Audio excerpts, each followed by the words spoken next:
Hi weavers, ఇవాళ నుంచి మీకు అర్థమవ్వాలనే ఉద్దేశంతో రాష్ట్రాల పరంగా జాతీయ అంతర్జాతీయ సైన్స్ అండ్ టెక్నాలజీ మరియు స్పోర్ట్స్ పరంగా కరెంట్ అఫైర్స్ ఇవ్వబోతున్నాం. Please consider all these things. Telangana ప్రభుత్వం ఇటీవల 7,600 మందికి పైగా పిల్లలను రక్షించిన దేశవ్యాప్త ఇనిషియేటివ్ పేరు ఏమిటి? ఆపరేషన్ ముస్కాన్ 11.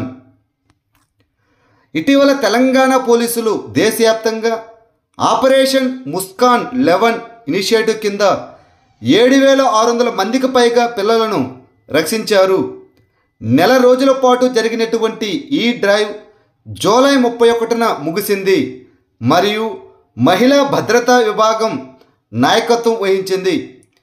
మహిళా అభివృద్ధి మరియు శిశు సంక్షేమ శాఖ, కార్మిక శాఖ, ఆరోగ్య అధికారులు, ఎన్జిఓలు మరియు బాలల రక్షణ విభాగాల సమన్వయంతో దీనిని నిర్వహించారు.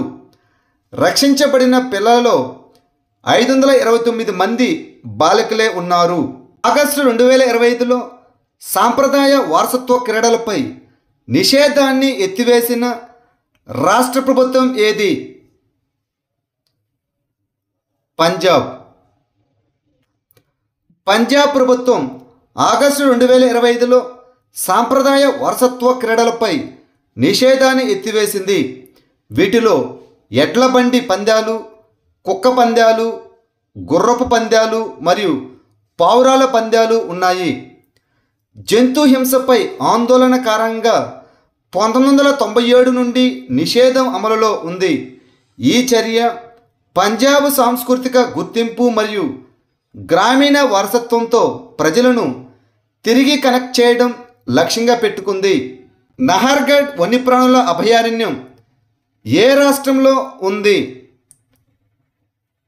రాజస్థాన్లో. నహర్గఢ్ వన్యప్రాణుల అభయారణ్యం రాజస్థాన్లో ఉంది. 18వ శతాబ్దంలో జైపూర్ స్థాపకుడు అయిన మహారాజా సవాయ్ జైసింగ్ II నిర్మించినటువంటి నహర్గఢ్ కోట పేరు మీదుగా దీనికి ఈ పేరు పెట్టారు. సెమీ డొమెస్టికేటెడ్ బోవిన్ జాతికి చెందిన మిథున్ అత్యధిక జనాభా ఏ రాష్ట్రంలో ఉంది? అరుణాచల్ ప్రదేశ్. ఈశాన్య భారతదేశానికి చెందిన శాస్త్రవేత్తలు మరియు గిరిజన రైతులు మిథున్ను నేషనల్ లైవ్ స్టాక్ మిషన్ కింద చేర్చాలని కేంద్ర ప్రభుత్వాన్ని కోరారు.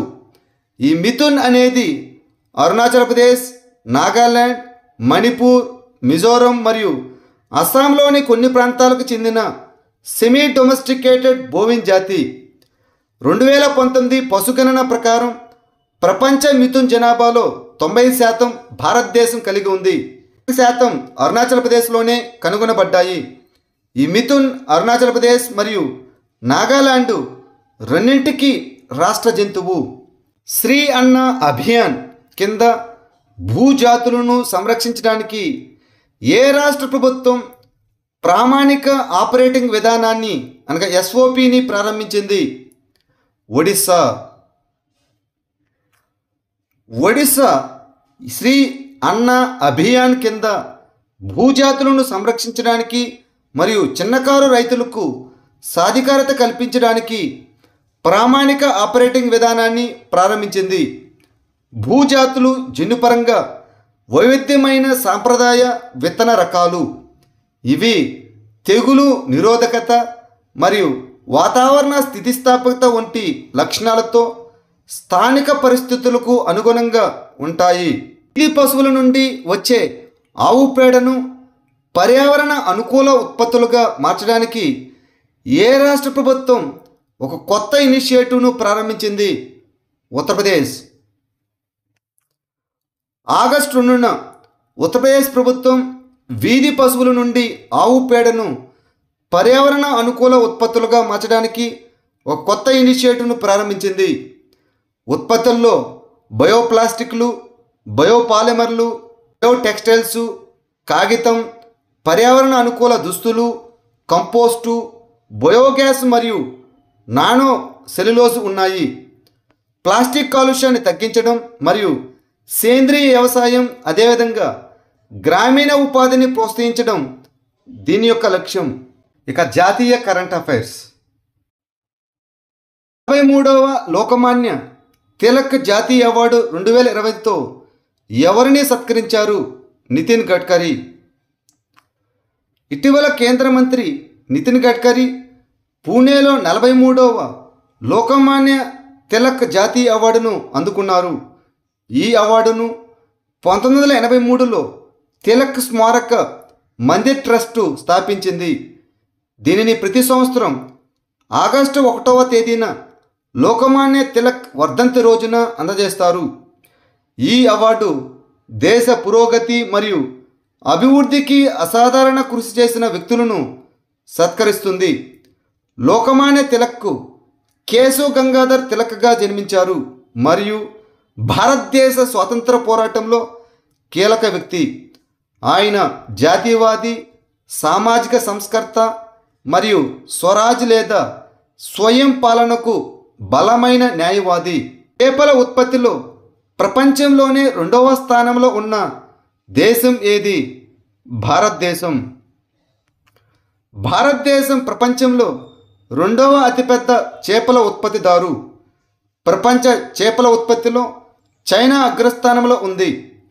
ప్రపంచవ్యాప్తంగా చేపల ఉత్పత్తిలో 2వ స్థానాన్ని దక్కించుకోవడం ద్వారా భారతదేశం ప్రపంచ మత్స్య రంగంలో తన బలమైన స్థానాన్ని మరోసారి నిరూపించుకుందని కేంద్ర మత్స్య పశుసంవర్ధక శాఖ మంత్రి అయినటువంటి రాజు రంజన్ సింగ్ తెలిపారు. ఇటీవల ఏ సహకార బ్యాంకును సరస్వత్ సహకార బ్యాంకులో విలీనం చేశారు?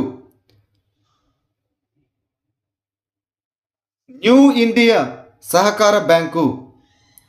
న్యూ ఇండియా కోఆపరేటివ్ బ్యాంకును సరస్వత్ కోఆపరేటివ్ బ్యాంకుతో స్వచ్ఛందంగా విలీనం చేయడానికి రిజర్వ్ బ్యాంక్ ఆఫ్ ఇండియా ఆమోదం తెలిపింది.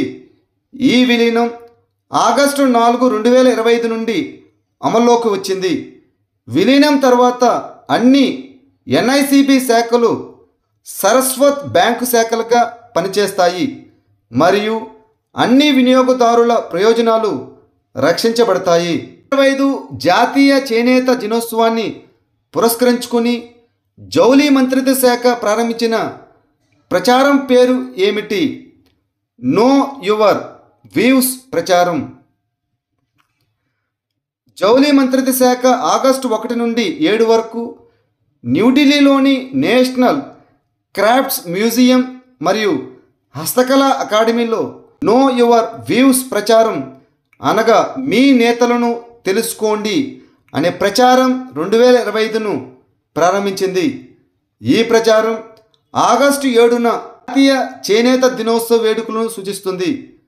భారతదేశంలోని విభిన్న చేనేత సంప్రదాయాలపై అవగాహన మరియు గర్వాన్ని పెంచడం ఈ ప్రచారం యొక్క లక్ష్యం.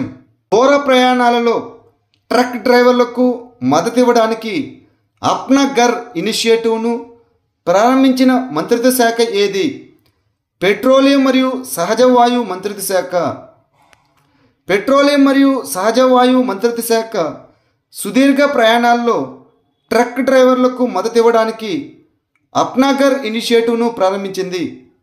ప్రభుత్వ రంగ చమురు మార్కెటింగ్ కంపెనీలు హైవే ఇంధన స్టేషన్లో 4611 పడకలతో మొత్తం 368 అప్నా ఘర్ యూనిట్లను ఏర్పాటు చేశాయి. జాతీయ మరియు రాష్ట్ర రహదారులపై ట్రక్ డ్రైవర్లకు సురక్షితమైన, పరిశుభ్రమైన మరియు సౌకర్యవంతమైన విశ్రాంతి స్థలాలను నిర్ధారించడం ఈ ఇనిషియేటివ్ యొక్క లక్ష్యం. మాతృవన ఇనిషియేటివ్ ఏ కేంద్ర కార్యక్రమం కింద ప్రారంభించబడింది? ఏక్ పెట్ మాకే నామ్.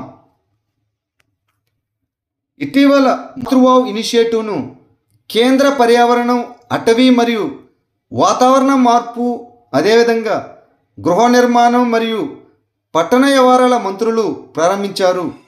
ఇది భారత్ ప్రభుత్వం యొక్క ఏక్ పెట్ మాకే నామ్ కార్యక్రమంలో భాగం. ఈ మాతృవాన్ అనేది ఆరావళి కొండ ప్రాంతంలో 750 ఎకరాలకు పైగా అభివృద్ధి చేయబోయే థీమ్ ఆధారిత పట్టణ అడవి. వార్తలో కనిపించిన రెడ్ పాండా యొక్క ఐయుసిఎన్ స్థితి ఏమిటి? అంతరించిపోతున్నాయి. రెడ్ పాండా సిగ్గుపడే, ఒంటరిగా ఉండే, శాకాహారిగా మరియు చెట్లలో నివసించే జంతువు. శీతాకాలంలో సమతుల్యత మరియు వెచ్చదనం కోసం ఇది దాని పొడవైన బుష్ తోకను ఉపయోగిస్తుంది. ఇది పర్యావరణ మార్పులను సూచించే సూచిక జాతి. ఇది ప్రధానంగా భారతదేశం, నేపాలు, భూటాన్, చైనా మరియు మయన్మార్ పర్వత ప్రాంతాల్లో నివసిస్తుంది. ఇది international union for conservation of nature అనగా ఐయుసిఎన్ రెడ్ లిస్ట్లో అంతరించిపోతున్నట్లు జాబితా చేయబడింది. ఇక అంతర్జాతీయ current affairs. International air transport association అనగా IATA ప్రకారం ప్రపంచంలో 5వ అతిపెద్ద విమానయాన మార్కెట్గా ఏ దేశం ఉద్భవించింది? భారతదేశం. భారతదేశం ప్రపంచంలో 5వ అతిపెద్ద విమానయాన మార్కెట్గా అవతరించింది. 2024లో 241 మిలియన్ల మంది ప్రయాణికులను నిర్వహించగా ముంబై ఢిల్లీ మార్గం ప్రపంచంలోనే అత్యంత రద్దీగా ఉండే విమానాశ్రయ పేర్స్లో 7వ స్థానంలో ఉంది. మొదటి స్థానంలో USA 876 మిలియన్ల మంది, 2వ స్థానంలో చైనా, 3వ స్థానంలో UK, 4వ స్థానంలో స్పెయిన్, ఇక 5వ స్థానంలో భారతదేశం ఉంది. అదేవిధంగా జెజు సియోల్ మార్గం అనేది ప్రపంచంలోనే అత్యంత రద్దీగా ఉండే విమానాశ్రయాల జత. Technology current affairs. Blue Bird communication ఉపగ్రహాన్ని ఏ దేశం అభివృద్ధి చేసింది? America. Indian Space Research Organisation ISRO Block 2 Blue Bird communication ఉపగ్రహాన్ని 3-4 నెలల్లో ప్రయోగించాలని యోచిస్తున్నది. ఈ బ్లూ బర్డ్ను అమెరికాకు చెందిన AST స్పేస్ మొబైల్ అభివృద్ధి చేసింది. బ్లూ బర్డ్ అనేది direct smart phone to satellite communication కోసం రూపొందించబడిన ఒక అధునాతన అమెరికన్ ఉపగ్రహం.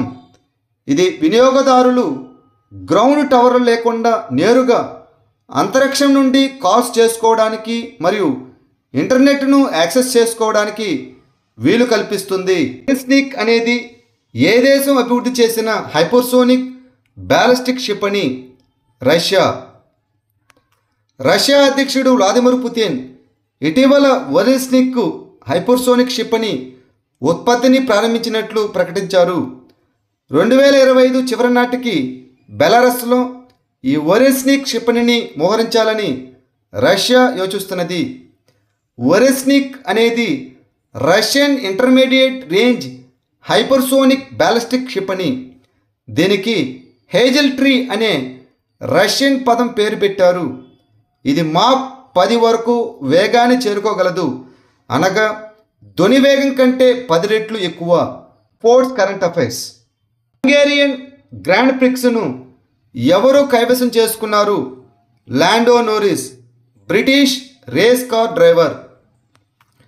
హంగేరియన్ గ్రాండ్ ప్రిక్స్ 2025లో బ్రిటిష్ రేస్ కార్ డ్రైవర్ అయినటువంటి లాండో నోరిస్ కైవసం చేసుకున్నారు. ఈ సీజన్లో నోరిస్కు ఇది 5వ విజయం. 2025 ఆసియా రగ్బీ అండర్-20 ఛాంపియన్షిప్కు ఆతిథ్యమిచ్చే భారతీయ రాష్ట్రం ఏది? బీహార్. బీహార్ ముఖ్యమంత్రి నితీష్ కుమార్ ఆగస్టు 3, 2025న ఆసియా రగ్బీ అండర్-20 ఛాంపియన్షిప్ మస్కట్ను ఆవిష్కరించారు.